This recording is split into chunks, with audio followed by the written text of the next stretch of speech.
That's perfect. No. SpongeBob is not here. Okay, so I guess we gotta do some kind of intro. Did Tim send you any updates? Or stuff he said he was working on? He did not, but I just checked my messages just in case, and yes, confirmed that he did not send us anything extra. You hear that, Timmy? Oh, I don't know if we're including this. Well, that is because you guys didn't say for sure whether or not you were going to record that day. Hey everybody, Tim here. I am going to drop in a few announcements, mainly in terms of our American Gods coverage. At the time of recording this, we're probably 2 episodes in to season 2 of American Gods, and we have not done a Watchers on the Couch presents These American Gods yet. And the reason for that is American Gods Season 2 and the final season of Game of Thrones are going to intersect for 3 or 4 weeks. And it was just going to be too much of a hassle to get everybody together twice a week to record 2 episodes, and then also me having to edit and release those 2 episodes for that month span. So what we're going to do instead, since Watchers on the Couch was initially a Game of Thrones discussion podcast, we're going to put the priority on Game of Thrones. We're going to cover Game of Thrones first, and then we'll circle back around probably and do season 2 of American Gods, more of a binge style, as opposed to an episode-by-episode breakdown. We'll probably cover multiple American Gods episodes per episode of Watchers on the Couch, These American Gods. Just wanted to throw that out there, just so all of our listeners of the first season of These American Gods know what's happening. That's what's happening. Anyway, back to Watchers at the Movies.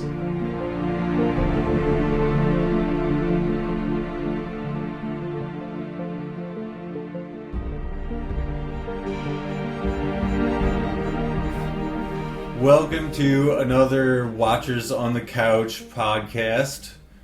We are here to discuss the latest Marvel movie, Captain Marvel. Marvel or Marvel? That is a question I guess we should address during the show. We're here without the person who's usually on every Watchers on the Couch podcast. His name is Tim Pickerel. Gone. Patriarch. But we hope to carry in his stead. R.I.P. Tim. Yeah, we'll miss you. Well, we have Venom filling in. Of course, Venom can't seem to shut up. But we need a feline in on this podcast since, we saw Captain Marvel. Yeah, it's a perfect thing for a cat to be here. But to be fair, a cat is always here on these shows with us when we record here. Let's say we're recording at Debby's house. Mikasa Sukasa. Yeah, I don't know. Did we ever name your house as a studio, an official studio name for your house? It's got to be something Stephen King related, right? If I ever said that on a show, like made it a studio name, I would try to name it something like The House of Atrocities, or some kind of Stephen King creepy thing. You can find all those in the archives, I guess, under the Castle Rock podcast. But let's everybody introduce ourselves, since we've been blabbing and telling nobody what our name is. Mm-hmm. My name is Chris Naes. My name is Debbie Hodges. And I'm Nick Beck. And that, again, with silence, is Venom. He has joined us officially, probably for the duration of the show. Mm-hmm. Absolutely. Before we launch into the Captain Marvel discussion, I want to mention a movie I watched earlier tonight on Netflix. Oh, damn it, now I forgot what it is. I'm going to have to edit this out. Don't edit it. Let it roll, man. Let it flow. But I want to be sure of the movie that I'm talking about. I don't want to say... New movie? Yeah, it's a Netflix movie. With Ben Affleck or whatever it is? No, with Ben Affleck, yeah. Triple something. Yeah. Triple Frontier? Triple Frontier, yeah. That's what it is. That looked really good. You're welcome. What? I showed that to you. Mm-hmm. And then I heard about it on the radio. Whatever, I showed it to you first. So... You're welcome. I watched this with my dad and my brother before I came over to meet with you guys. And I wanted to include it as a, like... bonus feature? Yeah, some kind of, like, recommendation segment. Okay. You know what I mean? Yeah. This movie has a crazy popular cast right now. Like, all the actors involved are super well known, and they all happen to be in this movie together. It's very weird. I guess Netflix can just like shell out all kinds of money to everyone. I think it was end of last year. They just talked about that they just took out another like $3 billion loan. Wow. And they are like $2 billion in debt already. Okay, Netflix is? Yeah, they're in a huge amount of debt, but they're not worried about it because they have that much revenue from. They will get that revenue. Wait, debt or death? Because I think you said debt. No. Well, someone is going to kill them because they owe so much money. Fancy that we say that because the entire plot of that movie is death. Death. They are being chased and By people predators? are trying to kill them the entire time in this movie. But this crazy cast includes Charlie Hunnam. I probably should have said Ben Affleck first, but he's listed second on here for some reason. Affleck? He always seems like somebody that just hates acting. Like, he just hates being there. Like, he's the guy that, like, doesn't really want to be there. So you're saying he's a dick? I don't know. I'm going to agree. He looks like that. Like he's checked out. He looks like that even in this movie. So, yeah, I think you're onto something there. Just doing it for the paycheck. Mm-hmm. I feel like that's what it's come to, you know? Like, he tried Batman, and he got shit for that. And now he's just like, I don't fucking care. Oh. Yeah, no, Batfleck is in a weird spot right now. He was pretty good at this movie, I gotta say. I'll give him a thumbs up for this role. But the other people in this movie are Pedro Pascal, who's like on a roll lately. What is he? Or who is he? He plays a character on Game of Thrones that escapes me. I know people are gonna write emails. Please don't.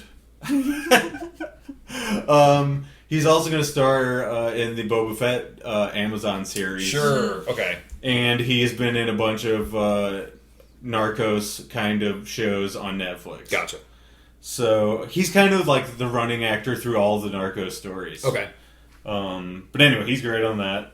Oscar Isaac, who's been in the Star Wars sequels. Yeah. And all of these actors are no name after that. So, no sense of mentioning them. But I will say, this movie was definitely a fun watch. One of those crazy famous actors may or may not pass away in this film. R.I.P. And to kind of go back to Netflix's debt, as of September 30th, 2018, they are in debt $8.34 billion. $8.34 billion. And they also just lost all of the Marvel stuff. Yeah, Disney. Yeah. Oh my god, I cannot wait for Disney streaming. So would you replace that with... No, I'm not going to fucking cancel Netflix. I was going to say, just like... add on. Yeah. Add on. But do you think it would be worthy of doing that at any point? No. So, canceling Netflix? Canceling Netflix for Disney? No. No, because, I mean, Netflix has got a wide variety of documentaries. Where am I going to get all my death? Like, that's not the parents. I don't, like... I'm thinking Disney is going to have some kind of adult section away from all of the... You think? Yeah, because there's a lot of Disney movies that are Disney produced, but don't say that they're Disney. Yeah. That are pretty adult. And doesn't Disney own the rights to, like, MGM movies and, like, all kinds of stuff? You're probably right, yeah. There's a whole shitload of movies they take off of Netflix whenever Disney goes away. Right. That's true. Hence the billions of dollars right, that they are in debt now. Also, too, another really good one that I'm really interested in is the DC online streaming service. Yeah. It's got all digital comics on it. Yeah. And then, like, every, obviously, DC movie, not that any of them are really great, but what's really interesting to me is all the animated movies are on there. Well, that would be totally worth whatever it is, $70 a year for it. And animated series. Yes. You know, Batman the animated series is on there. Hell yeah. I gotta disagree though with the movie comment. Like, I actually really liked Wonder Woman. No, that was great. And I really liked Aquaman. Oh, that was great. They're turning around. They're on a roll. You gotta give them that, But then you've got, like, Suicide Squad. Yeah, no. But James Gunn is doing that. They're so rebooting it may be good. Yeah. Suicide Squad, which I never saw for whatever reason. Don't even worry about it. Which, speaking of James Gunn, how excited are you that he's back in Guardians? Tie-in. Yeah, they just announced that yesterday as of this recording. I'm pretty excited about it because he should have never lost in the first place if you ask me. That's not me taking any political position necessarily, but I think it's kind of ridiculous that he ever lost the job. It was years ago before they hired him for it. Mm-hmm. So if that was an issue then, they should have looked into it and done the research on him. Not made a snap decision for something that he did many years ago and apologized for. I kind of feel like it was like his parents are like, "How dare you go sit in the corner?" Yeah. And then in 5 minutes you're out playing again. Well, also you had the actors coming to his defense saying if they could walk out, they would. Mm-hmm. I actually heard or read somewhere that was actually like a hit job by extreme sort of radical conservatives. Oh yeah, they went after him. So it was like a setup. Yeah, they went after him. They dug deep for that. That's at least there's widespread rumors of that, if nothing else, not confirmed or denied by this podcast necessarily. Right, it is the truth. Yeah, we're making up facts here. Before we get any further, I feel like we should just dive into the movie because we've already been discussing. Yeah, let's do it. Captain. Okay, so we're gonna say officially that because of the way it's spelled on the title, it's Captain Marvel. The character in the movie that eventually she replaces is Captain Marvel. Okay, so kind of give your base of knowledge behind this movie going in. Did you watch the trailer? Did either of you? I did watch the trailer. I do watch them all. Yeah, I try to get as much information as possible going into it, so I kind of know a little bit about it. Not to ruin it, but to give a little bit. I was super excited about that the Skrulls are going to be it. This is the first time we've seen the Skrulls. It's a big tie-in to the Infinity Gauntlet and Thanos and all that. And is she going to be the one that's going to stop him or turn back time or whatever it's going to be? Like I was pretty excited going into seeing this movie how they're going to tie everything in. Yeah. Not to mention a young Nick Fury / Samuel L. Jackson. Mm-hmm. Which Debby, they did an amazing job on de-aging. So do you guys watch like one time or do you watch it multiple times, like before you go see it, right before you go see it, do you watch the trailer again? No, I wouldn't say that, but anytime a new trailer comes out, I'll watch it 2 or 3 times and try to pick up on any details. So that's sort of closer to what I do, is like I watch it once or twice, then never watch it so I could try to forget before I go in and just be surprised by everything that's happening.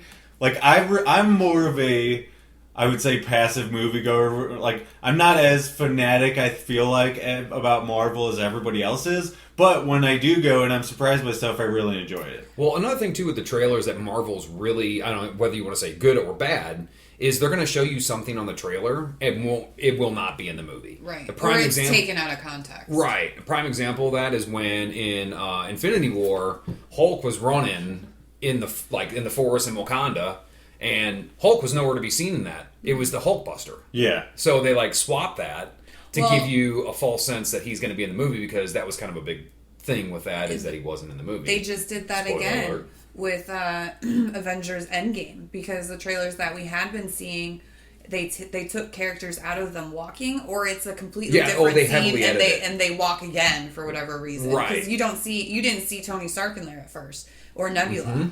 And with the new trailers now you do. Like, now they're saying they made it back to Earth at some point. And I should mention, I have yet to watch the latest Avengers trailer. So you guys have more details on that than I do. I can't comment on it, but I will say I am excited for whatever Marvel has coming down the pike, because they've really done a stellar job across the board, I feel like. Absolutely. There's very little mistakes are made in these movies as far as like... Remind me of that, because I'm going to bring up a point about making mistakes and whether they actually did or not. So. Yeah. Okay. Right on. Should we let's legit get into this. Yeah, totally. But do it Does this show always go all the way through the movie, or is it just sort of can we talk about random stuff? I mean, we try to get as much as we can about the movie in. Obviously, we're going to have our side rants. Oh, yeah, totally. I feel like getting off track is a thing that's good. No, it totally is. Every Watchers on the Couch Movies edition, it's like, welcome to Watchers of the Couch, Captain Marvel, what else have we talked about yet? Infinity War. It's like all these titles that we have. So, absolutely, we can go on rants. It usually gets cut out. Yeah. So let's at least acknowledge the very opening of the movie. What is the opening scene? Okay. So first off, I saw the picture that Kevin Smith posted on Facebook or whatever. That's a little bit more than the movie. Crying. Right? Yeah, his puffy eyes. Crying. But that's not the opening scene. No. Yeah. But what I'm saying is he was mentioning that. So then, when the movie came out and everybody could see it, I read about the Stan Lee things and how there were two things in there. You're right. And how the one was at the very beginning, and that was the first thing you were going to see. And I just want to say, because this is the very beginning, the Stan Lee tribute with the Marvel, having it be all of his pictures and all of his cameos. R.I.P. Stan. Got me all in the feels. Yeah, they actually acknowledged it before the Spider-Man movie too, and they said like, "Thank you, Stan." But this is going a whole greater length to give him his amazing tribute. It was just such a sweet moment. Oh yeah, totally. I loved that title sequence a lot. Oh, so good. Yeah, I legit don't exactly remember what the opening scene is beyond that. So, do you guys remember exactly what it is? What we opened to? Oh, it's got to be her, Carol Danvers. I thought we opened on. Oh shit! I thought she was doing some type of training. Yeah. On I don't remember what planet. Yeah, the planet where they're at. It's got to be She's fighting. It's Hala. Is that what it's called? Something like that. Oh, it's Hala. Well, I thought she was just doing the training, and then she got into the weird dream thing. Should have made more notes. Look at us go. Do you want to just start with my notes and we'll just go from there? That's fine. Yeah. Sure. She's doing a little training sequence with her friend, who it ends up not being her friend. Spoiler alert. She's Kree. They're on the home planet of Kree. Okay. Well, Hala's way off. I'm going to go down my notes, and they are not necessarily in order of movie, but I tried to as best as I could. If there's stuff you want to throw in, feel free to do so. Yeah. We don't even necessarily have to go in order. First general statement is I thought this movie is like an exercise in the perfect blending use of nostalgia into a movie. Hell yeah. Like, we get the 80s nostalgia all the time, and 80s movies are still very prevalent in our culture in general. But 90s, we don't get as much of. Like, hearkening back to the 90s. But is that because we're to that point now where throwing back to the 90s gets all the adults like, oh, I remember those times. Whereas when we were kids and growing up, it was the 80s for, like our parents, like, oh, I remember those times. Well, also in comics, that's a very bright spot in Marvel's history. It is, you're right. Like, you get the X-Men, Chris Claremont doing art. Was he a writer? I can't remember if he's an artist or a writer. I should know that, and I don't know that. You're going to stump me on that. Well, I mean, he did X-Men. Sure. And a bunch of Spider-Man and stuff like that. But anyway, we get this blockbuster sort of scene very shortly after the opening movie. She basically lands on our planet through the ceiling of a blockbuster, right? Which they nailed that thing to a T. I mean, it literally looked like I stepped back into a blockbuster. Yeah, they probably went to the last remaining blockbuster and just took pictures. Yeah, right.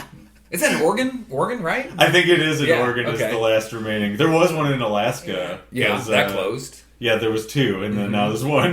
Yep. Anyway, I remember in a blockbuster looking exactly like that in the 90s. And they had, it was really, I guess they got the rights to her, or some way, shape, or form, Disney owned the rights to a lot of the movies that were on the shelves, but they had some classic movies up there that you're like, oh my god, this is like literally stepping back into the 90s and going into Blockbuster.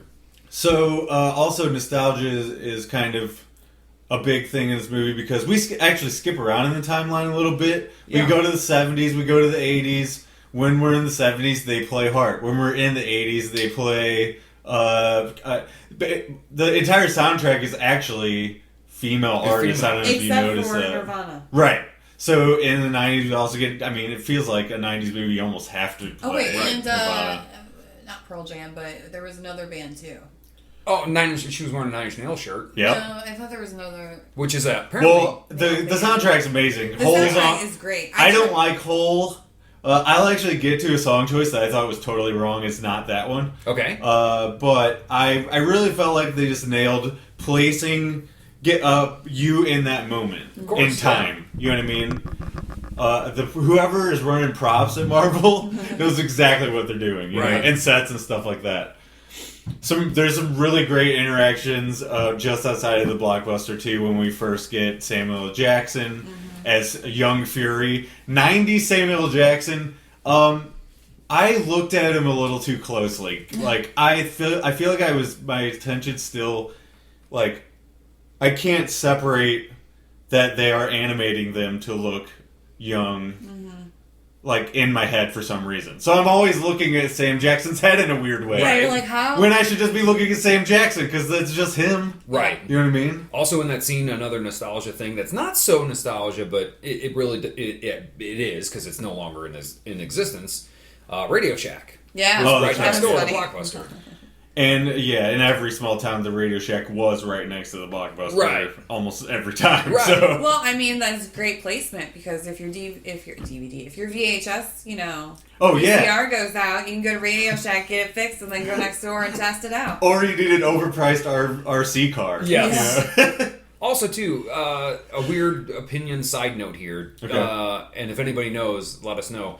Do they have to pay rights to defunct companies to use their brand? Like Radio Shack, no longer in existence, right? Mm-hmm. So they have to reach out and say, hey, we want to use your logo, your storefront, and pay somebody? Somebody that's just like, fuck them, they're out of business. Who do they care? If you want to Google it, feel free. I would imagine somebody still probably owns the rights to the name and the logo.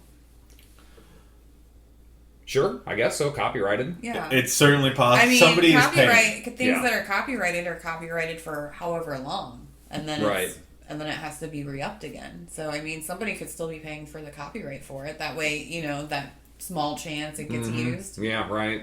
You're collecting the money. If there's an old thing, a property, or signifying thing about a business that ever made money, somebody would still try to make money. Sure, yeah. Sure. So in the Blockbuster, she actually picks up The Right Stuff, which is an astronaut movie. I don't know if you guys have ever seen it. I've never seen it. But I think they picked that one because it is a 2-tape box. Okay. So she picks it up and it's like a little bigger than normal. Well, if The Right Stuff is an astronaut movie? Yeah, so it's a space movie. Yeah. Yeah, so right. It's like an Easter egg. Yeah. I didn't even think about it really because I had never seen the movie, but I just heard somebody talking about it. Okay. So relaying information more than actually knowing what I'm talking about. Back to Sam Jackson. I absolutely love him as Nick Fury. Right. I was super enthused about seeing him, you know, in a totally different way in Marvel movies. It's not anything sort of way he's played that before, you know? It was before he got all hard and, you know, like... And there's actually some sort of shout-outs to, like, Pulp Fiction in this movie where, like, he's drinking out of a cup at one moment. Gosh, I can't... It harkens to the scene in Pulp Fiction where Samuel L. Jackson's giving him the sermon before he shoots him. You know what I mean? In the apartment. But anyway, I don't know about you guys, but Samuel L. Jackson pretty much is bats 1,000 in my head. You know what I mean? Like, so I don't not like any of his movies. I can't think of one off the top of my head. So speaking of Sam totally Jackson, right. he is actually, they're doing a sequel to The Hitman's Bodyguard with Ryan Reynolds, but it's going to be called The Hitman's Wife's Bodyguard. Because apparently he's going to be protecting Salma Hayek this time in the movie. And now they've gotten also Morgan Freeman. Oh, wow. Apparently, that's what I read today. I think The Hitman's Wife's Bodyguard is a mouthful, and that is not a good movie title. I gotta say that. Right. Regardless, I'm excited, because those two together were great. I never saw the original. Oh my God, you need to see it. It's good. It's good. I like Ryan Reynolds, so... Right. Well, it's Deadpool and Sam Jackson. Nick Fury. Yeah, Nick Fury. If you want to just always look at him as Nick Fury, I'm gonna say Sam Jackson. I only see him as Deadpool now, so it's always that's why Deadpool Pikachu will be fun too. Right. I really liked the Game Boy paired with the payphone. Mm-hmm. Yes, that's pretty much what she bought at Radio Shack. Which did they ever sell Nintendo products? I don't think they did. I don't think they did either. They may have sold cases. Like off-brand cases for like Disney Game Boys. Nintendo? Hold on though, couldn't you rent game systems from Blockbuster? Yes. Maybe she got it from Blockbuster, bought some other parts there. Boom. Certainly possible. Yeah. But does Disney own Nintendo? No. Okay. That's one of the. That's their white whale. I mean, I'm just wondering because that would be why they would show it. No. I don't actually think it's their white whale, but I thought it was funny to say. Yeah. But yeah, the game. Another thing that brings me right back to the '90s is that big ass Game Boy. You know what I'm saying? It's actually the perfect size, but they sort of morphed that and lessened it and made bigger one, like all kinds of shit. I thought it was really good too during that entire scene right there that nothing to her was out of place. Right. Because if we stepped on a foreign planet, we wouldn't know what's good or bad or old or new. And she played it off perfectly, like, okay, their technology sucks. I'll make do with what I got. Yeah, right. Do you think we really need to... And walking up to the security guard. Mm-hmm. Do you think we really need to explain to people what the story is even in this podcast? Or can we just talk about we random skipped moments? The whole, first we skipped a lot, movie, yeah. Where... I don't want to go through the whole... I don't think that's the thing people necessarily want to listen to. Let me say this, is that... to kind of sum up this movie, as far as the plot's concerned, it is through and through an origin story. Mm-hmm. You cannot escape that. And that's kind of one of my big complaints about this movie. Even though we don't know anything about her and we need this origin story, I'm just tired of origin stories. Well, the problem but you gotta do that to lay the groundwork. I know. But to me, this entire movie was story, action, done. Yeah, see that I was just gonna say that's what the problem is though with the formula is that when you're building up a character and you're spending your precious minutes of this movie with non-action going on, explaining more about the story and actually you aren't able to connect with the character then because it's leaving something to be desired. You know what I'm saying? I get that. It's just I'm kind of burnt out on origin stories. If it's too much up front, then you don't care about them because you don't know anything about them. But if they impress you with super badass action sequences, that also can win you over them. Why? How are you doing this? How did this happen? Where did this come from? Right. Yeah, so you spend a lot of time doing that too. Yeah. Right. So those are definitely some not great things about the way they told this one in specific. It's a necessary evil. I didn't think it was bad.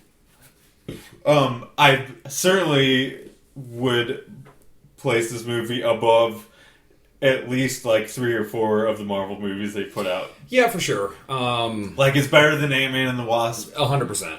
Off the top of my head, Iron Man 3. I liked it better than the second Thor. Dark World? Yeah, I liked it better than that one. I liked Dark World. I mean, it was kind of it was okay, but I like Thor, so. So we're just saying this movie is necessarily not at the bottom of the barrel. No, it's Nor not. the top. Nor the top, right. It's somewhere right in the middle. Yeah. It's a solid movie, we'll say that. It's like a Neapolitan ice cream sandwich. Really. So we're going to skip some more probably, but next thing I put in my notes is the Nine Inch Nails shirt. Hold on. Another example of nostalgia. We kind of forgot to introduce the main plot of the movie. Yeah, well, one of the main characters is the Skrull race. They are shapeshifters. This is one part in the movie that I really, really did not like and disagreed with because they completely changed the story of the Skrulls, or at least from what I've read. And the Skrulls have always been kind of how they played him out to be in the movie. In the beginning, these almost like a parasite. They come to your planet, they take over, they infiltrate you, they kill, take your technology, and move on. And that's what they are in the comic books. But then we find out later on that's not necessarily the case in this movie. Well, I mean, that might not be the case in this movie for this particular group. Because any Skrull in the comic books, to my knowledge, which I'm probably going to be wrong here, has always been a big bad or an evil. Well, maybe this guy's just very family oriented. And he found like-minded individuals. So, anyways, Skrulls, Captain Marvel has come to Earth, hit Blockbuster. Skrulls are following her because, she has information. Skipped all this. Jude Law is her mentor, and we think he's the good guy, and he's helping her train and trying to get her to use her powers. Well, to not even use her powers, to be able to fight without the powers. Mm-hmm. Which we don't know how she got her powers yet. No, and they go on a mission to the Skrulls.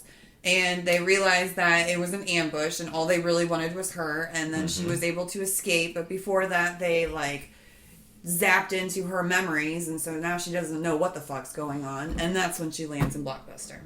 Yes, because she took an escape pod off their ship. Yes. And now she's being chased by the Skrulls.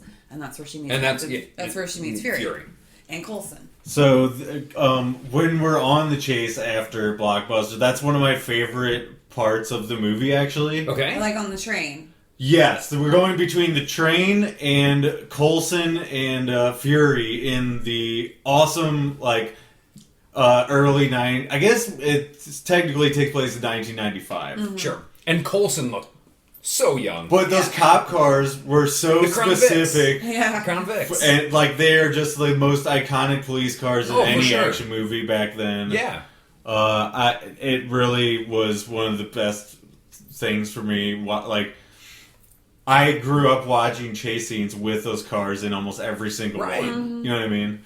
So it's the perfect choice. This is also the first time we feel that Nick Fury's going to lose his eye. Mm-hmm. Yeah. But doesn't. Yeah, we were waiting for it to happen the whole movie. Yeah, that becomes a running thing. Yep. They tease it early, and it's like, oh, is this when he loses it? No. Because it looked fucked up, man. Real bad. All red and bloodshot and swollen.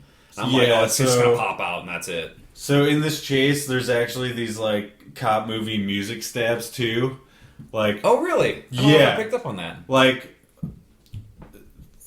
Soundtrack music for police chases and stuff is a specific thing, and I feel like they just did that with the symphony, choice strings and stuff like that to heighten up moments, that kind of like of thing. The speed theme. Yeah. Dun, dun, dun, dun, dun, dun. It just reminded me of that enough to write that in my notes. Sure. That's where we get the Mallrats Stan Lee thing where he's reading the script. And he's going over his lines. Yeah. So apparently they filmed this in a few months before he passed. Oh, wow. And he was feeling particularly weak that day, so Kevin Feige actually asked him if he had B-roll of Stan Lee filming Mallrats. Oh, okay. So, the lines he's saying, they pulled those from archives that I guess Universal had. Okay. Or whoever owns Mallrats. I think it's Universal. I think it's Miramax, but... Maybe it's Miramax. Yeah, well, maybe Miramax is owned by Universal now. Yeah. It's not a thing anymore for reasons we won't get into here. So I think they used some B-roll, and that's pretty sweet that they were able to go and piece together something. You know what I mean? So you're saying that Stan Lee actually wasn't in the movie? No, he was in it.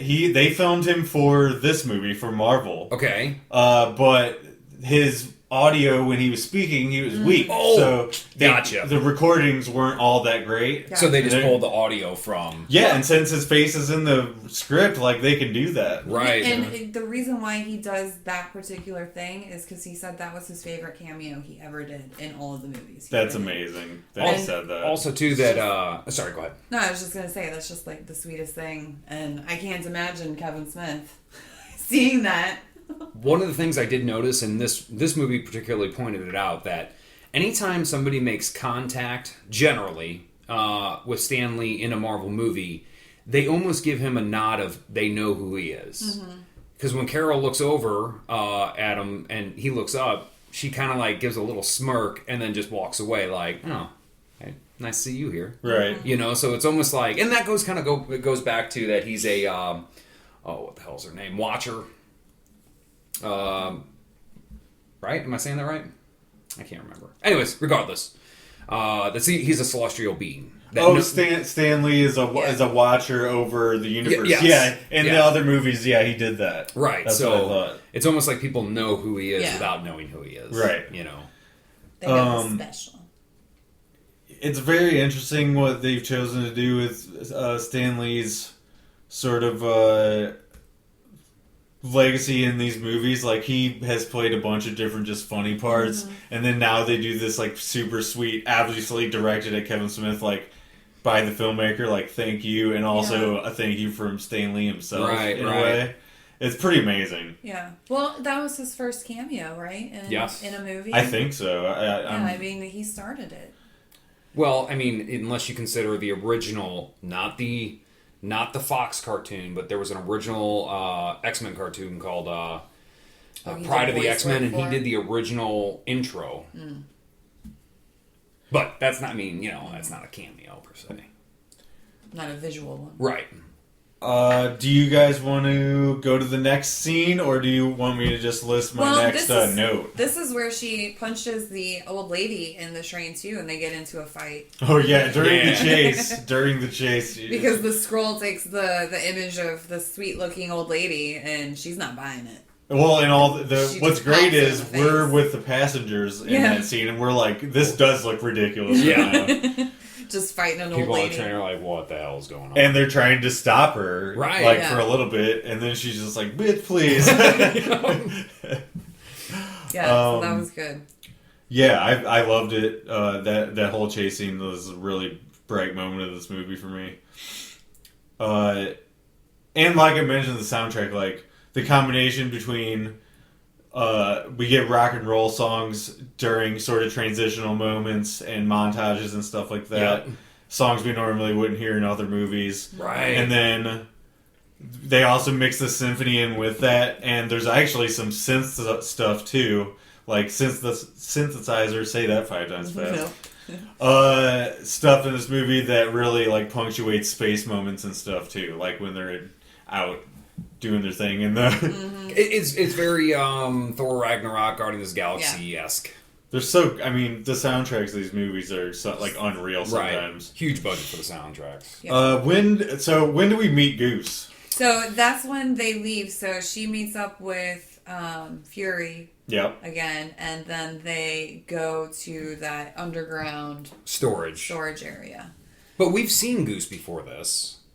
In her memories. Because Goose is, what's-her-face's cat. Right. Which is the original Captain Marvel. Yeah. And in the comics, it's Chewie, and in this one, it's Goose for Top Gun. For Top Gun. Interesting. Right. So, yeah, we are officially introduced when they go to... the storage unit. Yeah. The airfield or airbase or whatever it is. Yeah, underground storage. They're looking for records or whatever. Anything to... Because she's trying to figure out why this lady's important. Yeah, and then soon after that, she like sees that person she's looking for in the planet's computer is like using it as a way to communicate with her, right? Like the all being or whatever. I don't remember specific terms on the planet. It like represents the leader of the planet. Yeah, everybody sees somebody different, and that's who she sees. But she didn't know who that lady was until they got there and they found photos of her. Yeah, it shows you. And she saw she was in the photos with her. Yeah. She was like, I knew her. Yeah, the character shows you who you most admire, I think is what it is. Or respect. Yeah. So the computer, obviously it's a computer program, and you're interfacing with that computer. But to give, that particular... computer a face so you can communicate with it, it shows you that person. Yeah, it pulls from your memories. So, yeah, I mean, we obviously Sam Jackson you get the sense early on he's going to be like paired with this cat because he's really nice to it. Which, side note, she was severely allergic and he tolerated the cat, but he said as long as you gave him treats, he was good. Apparently, Goose was so well behaved. That's why they had to have multiple cats. Goose was too well behaved, so they had to have other cats come in that acted more like cats. Kind of like this one. Yeah, because they wanted to have those weird, like just the things that cats do. Like all of a sudden licks its paw or does whatever. And the cat that was playing Goose, most of the time, was just so well behaved that he didn't do that stuff. Yeah, he would just sit there. Yeah. And not do anything. And not move. Be nice, look around a little bit. Yeah, and they wanted a cat to curl up on your legs or whatever. Yeah, they wanted the cat to cat. So some cats are very in tune with their trainer that way. They adapt 100%, and that cat knows it's supposed to just sit there. Right. It's been moved around and gave enough treats that it's like, okay, I know exactly what I'm supposed to do. I don't move. Yeah. But yeah, I thought that was interesting. When do we first learn, or who first calls the cat a flurkin? Is it one of the head scroll? Yeah, it was when that plays Coulson. Yeah. Was it? Or no, was it was when Talos? they get. It was Talos when they get back to the house. That's right, Talos. Yeah. We actually were discussing Talos before. That was one of the only things Nick looked up before we started. So, and I'm just gonna throw it out there because it's a fun fact. So when they go to that underground base, one of the scrolls impersonates Nick Fury's boss. Right, and they're there because Nick Fury tells them that they're there. Right. But what I didn't know is that Nick Fury's boss is the actor, or we can say character actor, who is playing Talos. So instead of, two people, they used Talos as Nick Fury's boss, the actor who played Talos as his boss. It's the same guy. Same guy. So when Talos is mimicking Nick Fury's boss, it's just him without makeup. And I thought that was actually really cool. It was really cool. It was really cool the 10 minutes after I finally realized what the hell you were trying to tell me. We did have a slight argument, or, I don't know, miscommunication. It was me saying, I'm not understanding why this should be important to me. Right. It doesn't have to be important to you. You're fun fact in Nick's mind. I was like, I don't understand why it's a fun fact. But then I got it, and it was an aha light bulb moment. Well, and also fun is in the eye of the beholder. Yeah, it's definitely like, well, I guess it's fun if you think it's fun, right? Of course it's that guy playing that guy. Who else would be playing that guy? Scrolls aren't real. Did you think that Goose was gonna turn out to be more than what he seemed to be after he said Flurkin? Did you think it was gonna be what it was? I knew Alien. I was not expecting that. Yeah. And have you seen the Funko Pops? I haven't seen the Funko Pops of Goose. Oh my god, Great. they're the cutest things in the world. There's 3 Are they different part versions. alien or are they just a cat? There's one that's just a cat. So to kind of visually describe this, is a Flurkin is a very rare beast or monster or whatever you want to call it in the universe. Alien creature. They're traded quite frequently on the intergalactic black market for extremely high amounts of money. But they are a cat that has these long ass tentacles, almost like a octopus with 12 legs or whatever. That's one. 12 arms. And it comes out of its mouth and can eat pretty much anything because it can form pocket dimensions in its stomach. So it can hold objects, even though it's a cat size, it can hold objects infinitely large because it creates dimensions in its own stomach. Is it in the books at all? Yes. Okay, I didn't know that. Yes. And here's one with just a little bit out. Wow. I love those. Definitely look up those Funko Pops. Send me pictures of those so I can post that. And it's exactly the same way in the comic books, is that he's a very mild-mannered cat, and Carol Danvers has him for a long time. He actually, the character in the comic books, goes absolutely ballistic and actually takes it easy on Carol, and we just assume because Carol's taken care of the Flurkin for so long that he showed her pity, I guess, if you will. So yeah, he's exactly the same way, tentacles and all. That's insane. I really thought the Flurkin thing was another great part of this movie. Oh that so made amazing. it totally unique among other Marvel movies. Right. Which, kind of a side note, I think the first person to actually recognize that Chewie, actually named after Chewbacca, in the comic books is Rocket. Rocket says, "Oh my God, you have a Flurkin in here." And if Debby pointed out, unless we're wrong, that the Collector in First Guardians has a Flurkin in one of his little clear cases. He has a cat. I swear to God, I remember seeing a tabby cat. And the Collector is, he's a black market trader is what he is. Right. Yeah, so why wouldn't you want a Flurkin? Right. So we may have seen somebody Goose fact check that. in a previous movie. Right. Wow. Possibly. Yeah. All right, I'm going to share this with you. Yeah. Oh, okay. I don't know if the mic would pick that up. It might. It might. It was a long one. They get out of the airbase. She flies with a steel plane and she flies away. Yep. They fly. And he's like, "Do you know how to fly this thing?" And she's like, "I think so." And then all of a sudden, Goose appears on the plane. Mm-hmm. And is one of the Skrull with them at this point? So here's hold on. I'm gonna pause here a second. It's a little conspiracy theory that is going around the interwebs. Is that at some point during this movie, there's a possibility that Fury is a Skrull. Mm. There was 4 Skrulls that come out of the ocean scene. Mm-hmm. We only see 3 of them. Perish or die. Okay, or the main character Talos. Oh, that's interesting. So here's the other Skrull is not accounted for anywhere? No. You can hear that, I'm sure. Here's the little... Somebody picked this fact up, and I'm not taking credit for this, okay? So, one of the things you do for Skrulls to be able to identify whether you are a Skrull or not is you ask intimate details. Something that a Skrull couldn't make up or figure out. And when Carol is testing Nick Fury in the diner, she says, "Give me a weird fact that a Skrull would never know." And he says, "I cannot eat sandwiches that are cut diagonally." So fast forward to, I think it was the first Avengers. No, it was Ultron, Age of Ultron.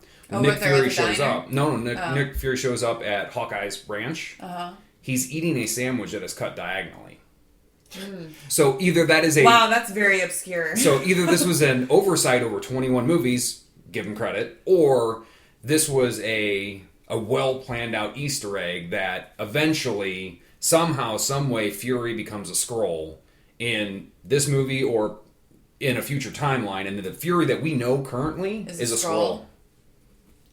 Way out there, I'll give you that. Wow. But it's a possibility. And also the fact that some nerd wrote up that whole thing about him with the sandwiches. Mm-hmm. So, I understand, Nick Fury being in there eating that sandwich would be a thing that you would think about maybe if you knew these movies inside and out. Yeah. Right. I don't, and I didn't remember that scene before you brought it up.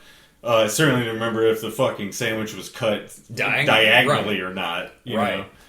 But, that's interesting. If they chose to do that, I wouldn't be surprised. I think that's awesome. Well, that's such an obscure fact to throw out there. But I'm telling you, though, they would show a flashback of him eating it or something, to remind people. Right. But, that's not necessarily true. Marvel, I read this the other day, and I researched it, and it's all legitimately true. Marvel has run the longest Easter egg that probably most people have not picked up on. Tony Stark's left arm. From the very first Iron Man up until this current movie that we're on, Stark always gets injured on his left arm. Oh. So what's going to happen, almost guaranteed, now this is my prediction, I have no evidence to prove this, Stark's going to end up using the Infinity Gauntlet and losing his left arm. Because it's already fucked up, so he says, why not? And you always see him in the movies, grasping, doing the whole arthritis type thing. He's rubbing his hand constantly because he's got so much damage to that arm over the years that it's, at this point, so they're running a almost 21 long movie Easter egg, potentially. Why wouldn't they go back and say, let's go back to Age of Ultron. We knew he's eating diagonal toast or whatever, a sandwich. Let's make that what he can't eat. And leave that as a... Is he or isn't he? Is he or isn't he? See, from watching the trailers or something, I remember seeing Tony Stark, one of his arms practically is like biomech. Mm-hmm. You know what I'm saying? It's his left arm. It's always his left arm. Okay. Always. Even when he's fighting and gets damage in his HUD display, heads up display, it's always showing his left arm is damaged. Yeah. Which ironically is what Thanos on his left hand is what Thanos wears his glove. So, anyways, rant. Ooh, that's a deep dive. Deep dive. So somewhere in the movie, I wanted to mention this while we're doing this. They use mini holograms to communicate. Like, okay, so Nick, you'll have to tell me, who are those hooded guys with very pale skin? They're on a ship outside of Earth, and the Skrull, not the Skrull, but the other bad guys in this movie are communicating with these. Are you talking about Ronan the Accuser? Ronan, yes. Yeah. Okay, so which I was so happy to see him back in. They use these mini holograms to communicate with the Ronin at one point, and I love that the Star Wars stuff is like so standard in movies now. Like that is across the board the way that space people communicate with each other. Yeah, mini hologram. Right. You know what I mean? There's no other way. Like, no, it's set the standard. That's and it. I believe in the future we'll have that device. It's not that far off. That's what I'm saying. It's practically achievable already. Well, they just have to find a way to make it cheaper. They already smaller. do like hologram concert things. You know? Oh yeah.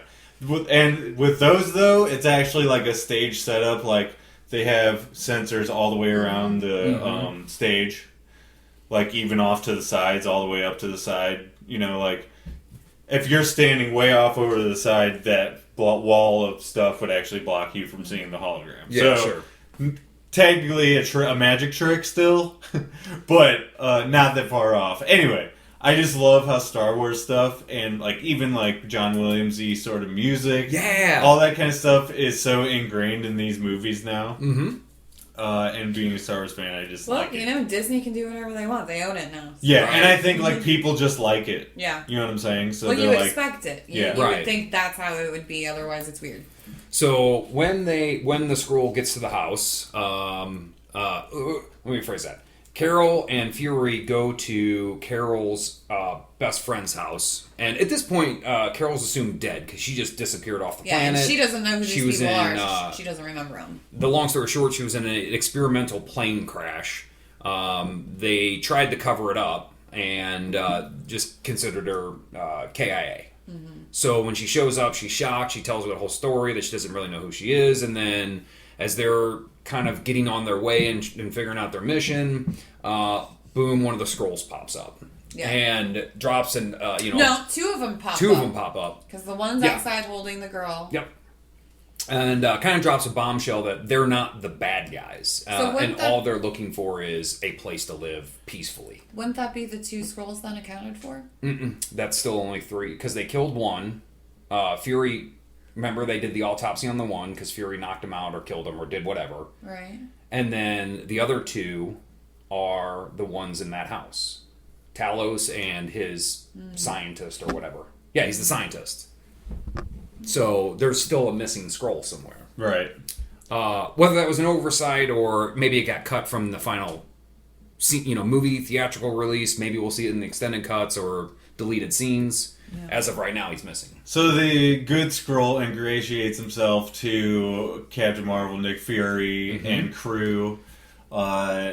Basically tells them that the Kree are actually the enemies. Right. That they're trying to control Carol. And that her old mentor was helping them. Yeah, trying to get them away from the Kree. Right, exactly. And they have a light speed engine or something like that would help them get to a new planet. Because the Kree destroyed their home planet. Right.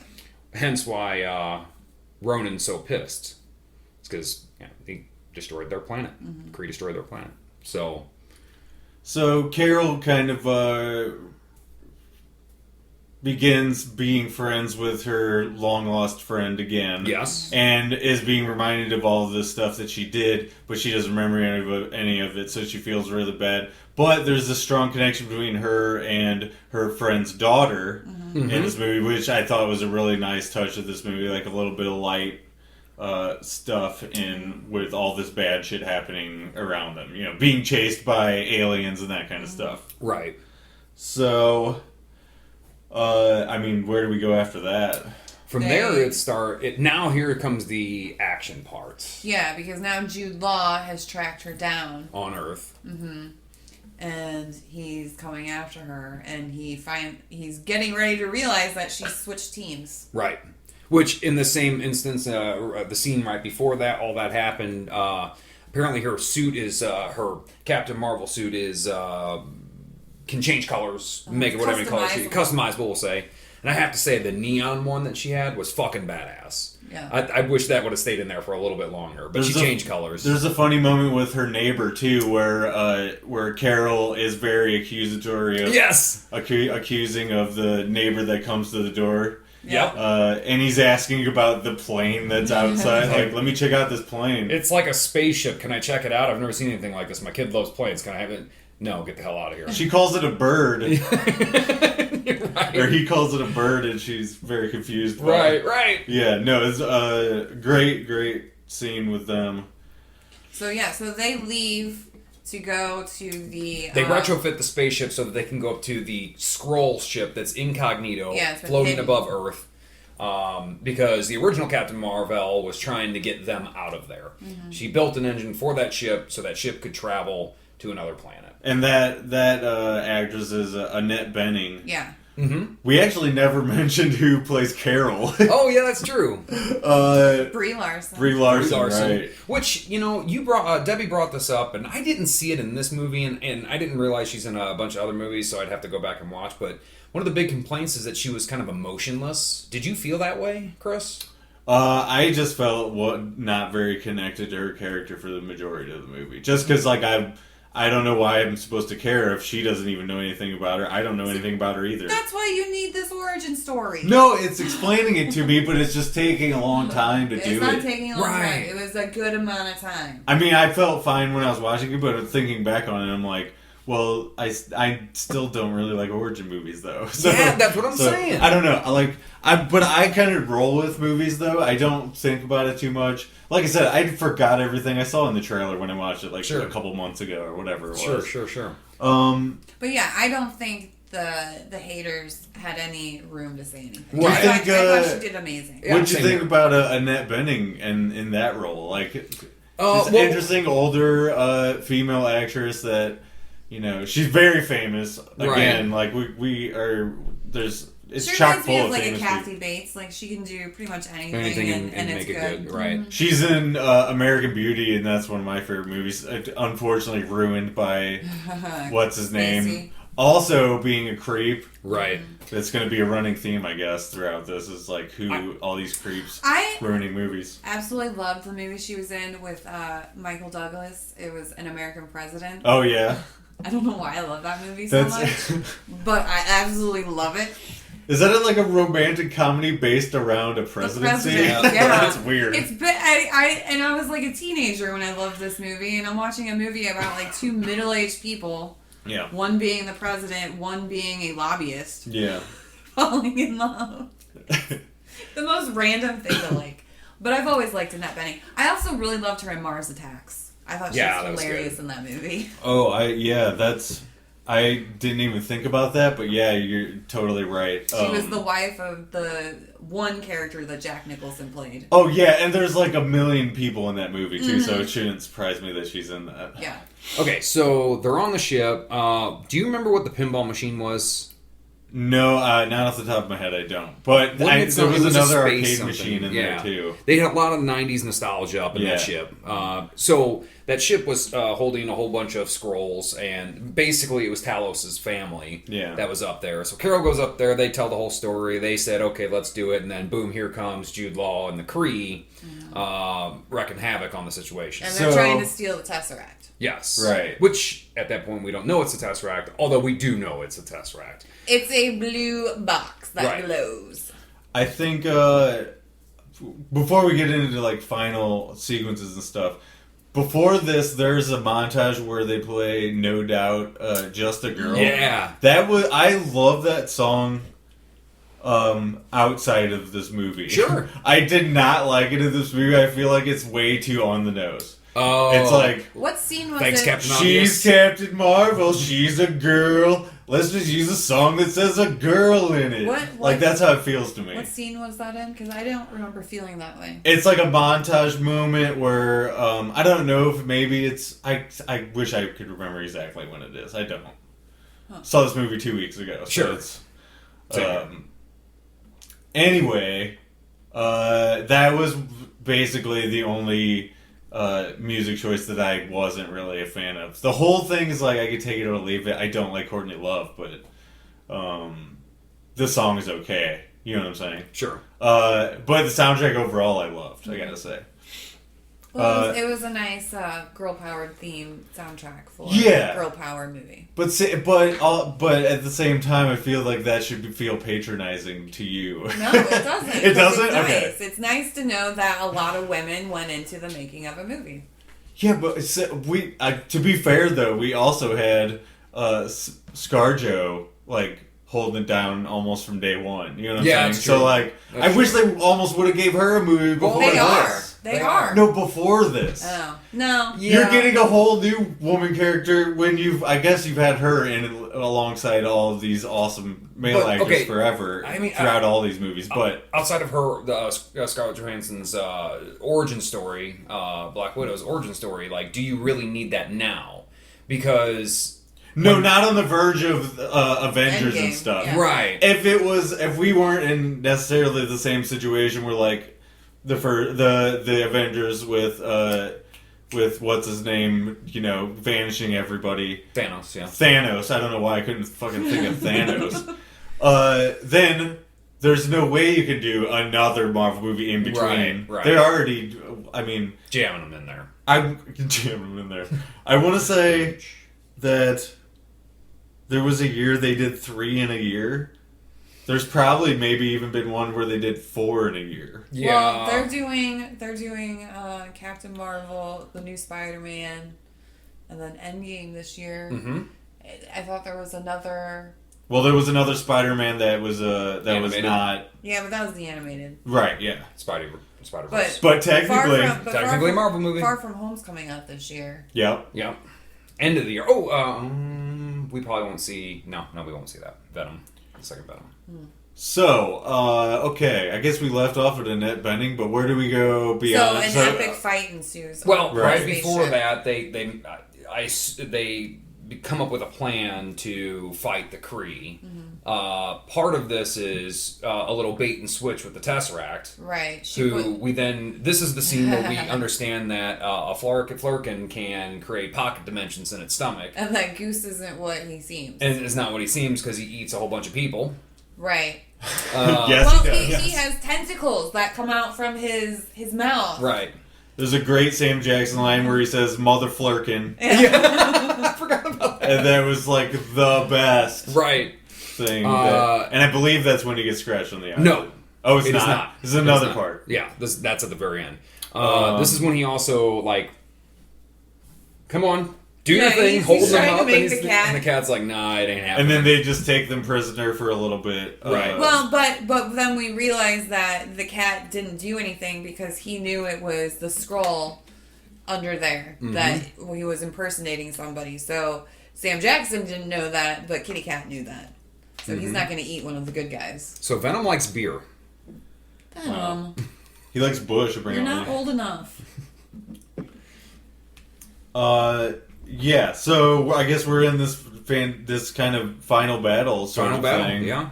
So you got. Do we have any sort of overall comments on that? This is where she. This is where she learns how badass she can be and that she can fly. Yeah, because she had a little thing on her neck that was. It was told to her that little. I equate it to the same thing that's on Thor and Thor Ragnarok, the little control device there. But it's dampening her powers and not allowing her to be who her true self. Right, so Jude Law captures her again And she's in that weird dreamlike state with Annette Bening. Mm-hmm. And in that weird dreamlike state, she realizes that she can overpower Annette Bening. And in real life, she removes that thing and then breaks free from the restraints. A legit badass. Yeah. I also love... And she becomes on fire. Yeah, I love the statement overpowering Annette Bening. Well, she did. Power top. Power top. That could be like a song title or something like that. Yeah, I really enjoyed her escaping from them that way and then basically laying waste to anybody that gets in her path. And I mean, it's just, she is fucking them up good. Mm-hmm. There's no competition. She has a nice battle with Jude Law. Right. And then probably one of the, I don't want to say the underrated comedy points of that is when Ronan shows up, because Ronan was then hired to capture her by the Kree. And they pull up in the spaceship. Right. Three or four of them. They launch this like tactical warhead. And here comes Captain Marvel flying up like Superman and blows that thing out of the air. And they, at that point, they're just like, well, fuck this. We're out of here. Hit the reverse button. Beep, beep, beep. And backs the hell out of there and goes. It's a nice moment of levity in that. Right. In that whole crazy battle situation. Which really, when you... And again, I know Ronan's young and probably doesn't know all of his powers and doesn't have the Power Stone. Was it Power Stone or Reality Stone? I can't remember. That was in Guardians. First Guardians. That was purple one. Anyways, I thought that was the reality. I think you're right. But anyways, like that, he's backing away from Captain Marvel, but yet he was standing up to Thanos, right to that dude's face, and Thanos put him in his place. But still, that he had the balls to stand up to him. Did he even know like how powerful Thanos was? I mean, he saw firsthand what she was doing. Right? No. There's no question. He's the Mad Titan. He's got a reputation. I just thought, maybe he was being cocky. A little bit of that, but still that he stood up to him, I thought was, and backed away from Marvel. Mm-hmm. Marvel. So, where do we end up at the end of this battle? I guess they're on the beach, or some kind of deserty area maybe, or something like that. And he's begging her to, destroy him. Basically, Jude Law's character. Without her powers, though. Yeah, he's like still egging her on. Yeah. Because when they were training, she would always use her powers to defeat him in training, and at that point, he was trying to get her to use, be more tactical, understand her enemy, and become a fighter, not just rely on her powers. So he brings that up again, and hey, if you want to be a real woman, you fight me without your powers, and she's just like, yeah, nope. Yeah. Fucks him up real good. And shoots him. I feel like we're missing stuff though. Like what? There's plenty of moments that I didn't make notes of, so if you guys are relying on me to connect the dots here, and then we leave there. We leave there. And we go back to, when does Fury get scratched? That's almost the very end of the movie when he's holding the cat up saying, aren't you a good cat, or something. Yeah. And the cat's... As soon as he picks him up, and this had to have been another cat, because as soon as he picks the Goose up, you can see the cat is distressed, and it's that low meow that's like, you're about to get fucked up if you don't put me down. Right. Anybody that owns a cat knows that meow. And then as soon as he starts egging him on, like, oh, you good kitty, that's when the Flurkin's like, right on the face, 3 or 4 slashes across the eye. Mm-hmm. Right. And that's how, he gets his eye patch, because apparently it cut him too good. Well, like I was saying, cats, their nails, anytime they scratch, they give some, weird itchy infection type thing. So bacteria. In your eye, I'm sure that probably fucked him up. Right. Yeah, and his eye patch that he originally has is a weird silvery sort of thing. Yeah, I don't know what... it's like a piece of sheet metal with tape on it. Like he just taped it on there. I wasn't sure if it was like sheet metal or what it was. It looked very strange to me. He just went into the downstairs and like, what do we got in here? It looks good. Take a pair of scissors, cut it around there, put some scotch tape across it, and boom, you got an eye patch. And then is it Coulson that brings him the case of eyes, of spare glass eyes? And we have some. I think he says we have some important matters to take care of. Yeah. Or pressing matters or something. Yeah, then which I of course he decides to go glass eye. Right. And then the cat's in the office still. Mm-hmm. Yeah, he still has the kitty cat. Still has Goose, because they had a really good bond. Well, and he has the Tesseract. So right. They don't know what to do with that yet. Yeah. Or how to get that back, I would imagine. I mean, how do you ask a cat to give something back? You don't. That? Right. Right. So, is that about where we close? Where does Carol end up?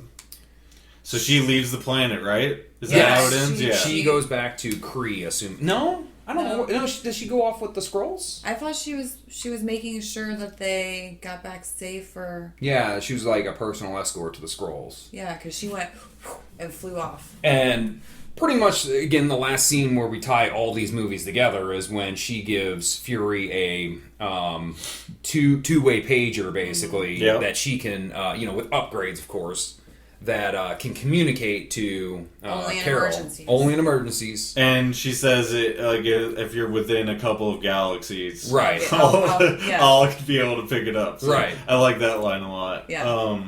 So that's how we tie the movies together. And is that one of the cut scenes? I think that's the first cut scene is then Goose is on Fury's desk and he starts barfing up the Tesseract. That's the first one or the second one?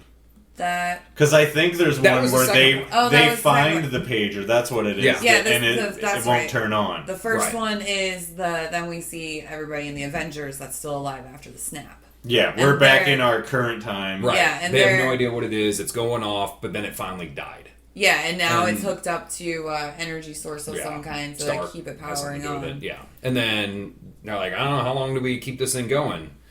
Until something happens, and then boom, they turn around and there she is. There she is. Mm-hmm. And her hair's longer. So time has passed, obviously. Mm-hmm. Yeah, and she's asking for Fury. Yeah, she's like, "Where's Fury?" Who has since been dusted. I was gonna say, so he was one of the people that got dusted, right? Because he's about to say "mother." Yeah. And he goes to dust. Mm-hmm. So apparently, Marvel's unafraid of making reference to everything that he's ever done. Yeah, for sure. And then the second cutscene, Goose puking up the Tesseract. Which, again, if you're a cat owner, you know that so well. The noises. As soon as he started the weird movement, I was like, oh, he's barfing. The weird jerky sort of movement. Yeah, stomach contractions of... it was the perfect puke. I know it was a CGI cat, but they nailed that puking. Yes. So I saw this movie with my dad. We never even mentioned where we went to go see it or anything. Maybe we'll do that at the end. But so I saw it with my dad at Ronnie's, which has been upgraded recently. I don't know if you guys have been there. That's where we went. So great theater, but my dad has never been a cat person. We didn't growing up at we never really had cats very, very much. Once my mom and George got together, I guess I was probably 5 or 6 or something like that. From then on, we didn't have cats. So, and he's not necessarily as amused with cat stuff as other people are. So when the cat was puking, he wasn't that amused by that. He was like, whatever. That's gross. Fucking cat. Fucking cat puking everywhere. That's why I didn't want him. Yeah. You know what I'm saying? That's what he's thinking. Right. And all those cat owners are like, yeah, that's what they do. They do that's that. What they do. And we clean it up. This is crazy. I like that they picked that as a cutscene. I feel like it fits really well. Especially with the overall tone of the movie too. I feel like this movie kind of doesn't take itself too seriously too. If you're talking about the theme with the well, check it out. So, you got the end of the latest Avengers movie, where Thanos fucking dusts people to half of the population. Mm-hmm. And they mention it in this movie, but it's very it's all the way at the end. It's in a cutscene, you know what I'm saying? It's detached from the actual movie. So, you get something so dark like that you gotta follow it up with 1 or 2 or 3 something to take the edge off of that, because that is rough stuff. Spider-Man crying and telling Stark, I don't feel well. Well, maybe he wasn't crying. It looked like maybe he was. Okay, I'm pretty sure he was. I haven't seen it in a while, but he's crying. Super, super dark and tugs at your heart. Even the most heartless person seeing a kid dust to death in front of basically what represents his dad. Father figure, right? Yeah. Right. And sensing it before it happens. Right, because of his spidey sense. And not understanding what he's sensing. Yeah. It's like when people actually die. Right. So that's why people connect to it. Right. We're combining real life with fantasy here, folks. No, great movie though. I thought overall I would probably, like we said, rank it somewhere in the middle. There's certainly Marvel movies and action movies and fantasy movies that are way worse. So we'll not get into that. I mark it higher than... I give it above normal grade. I liked it more than you guys, apparently. I mean, I enjoyed it when I was watching it, but you can't help but compare to the other Marvels. Like right now, I totally want to go see it again. I mean, I give it like a solid 7 out of 10 90s chick bands. I'll give it 8 out of 10 90s chick bands. Okay. And here's why. Sam Jackson. I feel like yeah, he was great. I feel like he was better in this than any of his other Marvel roles because I like that lighthearted style of Sam Jackson more. Yet. Real quick, give your rating, and then I got to say one more thing too. I give it an 8. 8? So technically, you could even give it higher than that though because you like it more than me, and I gave it 8. I give chick it an 8.5. 8.5 chick band. So. Chick band that's broken up and 2 of the members aren't in the band anymore. Right. Okay. Something that we didn't talk about that is actually that I just now thought about too is this movie that you say Sam Jackson was like one of the better parts of this movie, and you're absolutely right because neither Captain Marvel or Nick Fury were the main character. They were both equally sharing the parts, which gave them an opportunity to not only give the origin story for Captain Marvel, but a fair, good backstory for Fury. And Coulson. And, a little bit of Coulson. See, because Coulson was new, he didn't have to have any type of alliance to Fury, but he saved Fury's ass. Right, which we didn't talk about. Yeah, we didn't mention that, but Coulson... there's plenty of things we didn't mention. Right. Yeah, let's but be fair. At one point, Coulson, when they're trying to find them, knows where they're at and acts like they weren't there. Right. And that was... Because he had a feeling. Yeah, that was really nice. Followed his rookie gut. Nick, tell me in the books how much Nick Fury background is there really? I'm gonna be honest. I don't know 100%. Okay.